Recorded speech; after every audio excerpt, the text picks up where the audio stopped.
Hello everyone, শুভ বিকাল। সবাইকে কেমন আছো সবাই? আশা করছি সবাই অনেক ভালো আছো। এই বিয়ের পর প্রথমবার বরের সাথে কিন্তু বাজার করতে বেরিয়ে পড়েছে মেয়েকে নিয়ে। এবার মেয়েরও কিন্তু প্রথম বাজার করার দেখা, ও তো কিছু বোঝে না। তো দেখো, আমাদের এখানে হাট বসে শনিবার আর মঙ্গলবার। তো আমরা ঠিক শনিবারের দিকেই এসেছিলাম। তো সেখানে দেখো পটল রয়েছে, সমস্ত রকমের সবজি কিন্তু এখানে পাওয়া যায় এবং কম দামে পাওয়া যায়। তো আমি আর আমার বর্মশাই তো ঘুরে ঘুরে দেখছিলাম যে কোথায় একটু দাম কম হবে, তো সেই জায়গা থেকেই নেব। তো আমরা এখানে অনেক রকম বাজারই করেছিলাম। তো সেই ভিডিওগুলো তোমাদের সাথে আমি শেয়ার করতে পারবো না, কারণ ভিডিওটা ডিলিট হয়ে গেছে।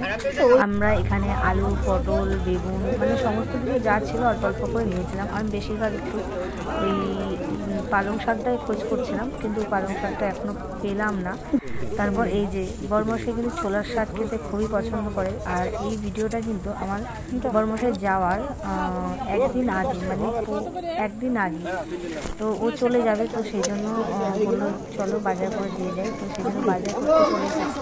আর ছোলার শাক খেতে কিন্তু খুবই ভালোবাসি। দেখো আমরা চলে এসেছি আবার অন্য একটা মার্কেটে, মানে এই মার্কেটটা অনেকটাই বড়। কিন্তু যখন মুম্বাইতে বাজার করতাম না, বেশ বাজারগুলো চকচক, মানে কি বলবো, দারুণ। তোমরা তোমার ব্লগে দেখেছো এত সুন্দর, কত করে দিয়ে যাওয়া যেত। তো যাই হোক, এদিকে দেখো শেষমেশ আমার বড়মার সাথে চলে এলো, পটল নেওয়া হলো, তারপরে লাল শাক নেওয়া, আর তার পাশে দেখলাম পালং শাক রয়েছে, আর কচুরলতি নেওয়া হয়েছে, শসা নিয়েছে, টমেটো নিয়েছি, আর কি ছিম নিয়েছি, বেগুন নিয়েছি। এই লাল শাক পালং শাকগুলো কিন্তু দারুণ লাগছে, একটু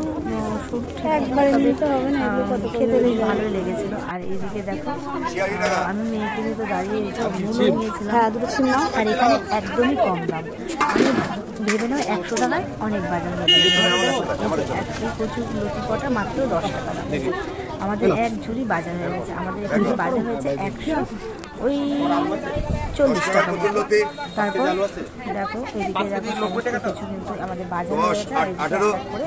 সব দিচ্ছে, পালং শাক দিয়েছে, কতটুকু হয়েছে না। আর অতক্ষণই বাজার ভাবতাম যে একটু বাজারে আসবো, আর আসা আর হতো না। দেখো ফুলকপি, তারপর পেঁয়াজ, চলো এদিকে ব্যাগ বাজার হয়ে গেছে। এদিকে বরমশাই লাল শাক দিয়েছি কিনা, তারপর তো মোটামুটি মার্কেটটা একটু ঘুরিয়ে দেখিয়ে নিলাম। চলো, আর কিছু না হলে পয়সা নেই, আবার কিনবো আমি।